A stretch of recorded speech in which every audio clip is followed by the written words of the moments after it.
شروع کرتا ہوں اللہ تعالیٰ کے نام سے جو بڑا مہربان نہایت رحم والا ہے۔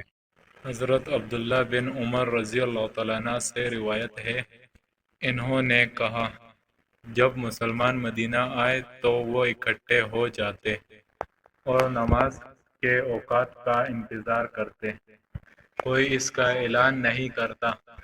ایک دن انہوں نے اس کے بارے میں گفتگو کی تو بعض نے کہا، عیسائیوں کے گھنٹے کے مانند ایک گھنٹہ لے لو، اور بعض نے کہا، یہود کے کرنا جیسا کہا۔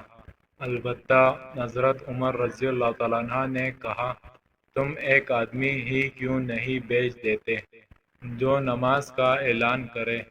رسول اللہ صلی اللہ علیہ وآلہ وسلم نے فرمایا، اے بلال اٹھو اور نماز کا اعلان کرو۔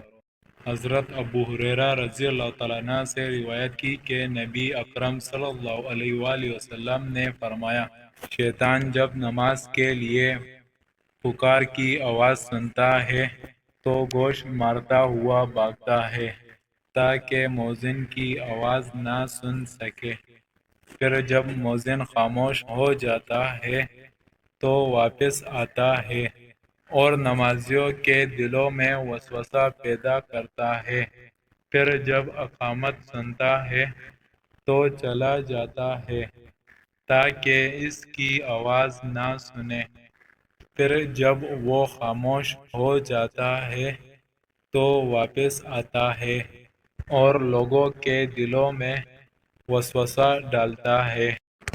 اللہ تعالیٰ ان احادیثوں پر ہمیں عمل کرنے کی توفیق عطا فرمائے، آمین۔